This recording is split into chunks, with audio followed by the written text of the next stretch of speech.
আমার যে নতুন পুকুর কেটেছি সেই পুকুরের তলার মাটি কিন্তু আমরা কেটেছিলাম। দেখেন অলরেডি হচ্ছে তলায় অনেক ঘাস হয়ে গেছে, যদিও যেগুলো বড় হয়েছে সেগুলি দেখা যাচ্ছে, আর যেগুলি ছোট এগুলি তো আসলে পানির নিচে ডুবে আছে। দেখেন তো নিচে হচ্ছে পর্যাপ্ত পরিমাণ ঘাস হয়েছে, কারণ আমরা এই ঘাসের জন্য অপেক্ষা করতেছিলাম যাতে হচ্ছে এগুলি মাছের খাবারে পরিণত হয় ন্যাচারালি, সেটাই চেষ্টা করেছি।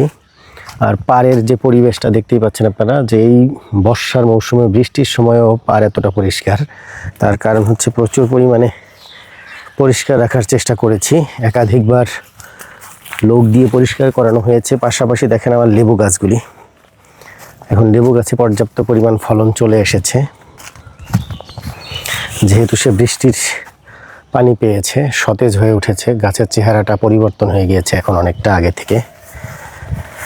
এর রং অনেক বেশি খারাপ ছিল, মানে অনেকটা ভীত সন্ত্রস্তই ছিলাম যে এগুলিকে কিভাবে আসলে টিকিয়ে রাখবো।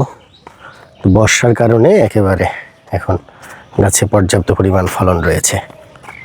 এই হচ্ছে পরিবেশ, আর এই হচ্ছে আমার পুকুরের পাড়ের লাস্ট আপডেট, যাতে বৃষ্টিতে এই পাড়টা আবার ভেঙে না পড়ে সেটার জন্য সর্বোচ্চ পর্যায়ের চেষ্টা। সেই চেষ্টার এই হচ্ছে ফসল এটা, যে আমরা এইভাবে আটকে দিয়েছি এবং দেখি এই জায়গাটা কতটা টিকিয়ে রাখা সম্ভব। কারণ এটা ঠিক উপরেই হচ্ছে আমাদের এত সুন্দর লেবু গাছ। এই লেবু গাছটা কাটতে চাচ্ছি না আমরা, যে এইটুকু রাস্তা যদি বাড়তি না করি তাহলে আমরা হাঁটার রাস্তা পাবো না। যার কারণেই হচ্ছে লেবু গাছ কাটার পরিকল্পনা করেছিলাম। পরে চিন্তা করলাম একবার চেষ্টা করে দেখি যে আসলে আমরা পাড়টাকে বাঁধাই করে টিকিয়ে রাখতে পারি কিনা। তো এইখানে যে মাটিটা কাটা দেখতে পাচ্ছেন, এইটা হচ্ছে ভেতরের যে বকচটি, এটা বের করেছি আমরা, যাতে করে এখানে দাঁড়িয়ে হচ্ছে মাছের খাবার দেওয়া থেকে শুরু করে অন্যান্য পরিচর্যার কাজ করা যায়।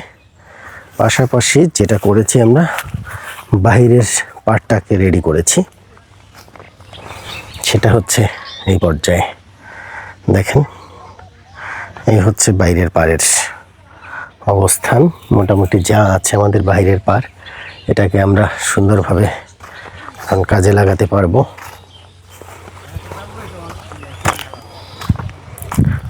এখানে আগে থেকে আমাদের বেগুন গাছ লাগানো ছিল, সেখানে অল্প অল্প বেগুন অলরেডি হয়েছে।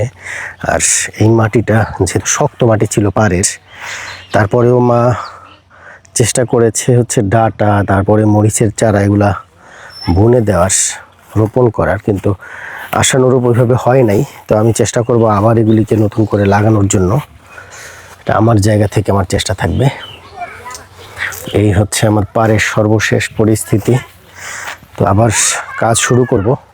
কোরবানি ঈদ একেবারেই হাতের নাগালে চলে এসেছে। কোরবানির ঈদ শেষ হলেই আমরা আবার এটাকে পরবর্তী ধাপের যে কাজগুলি রয়েছে সেগুলিকে করার জন্য এগিয়ে যাব।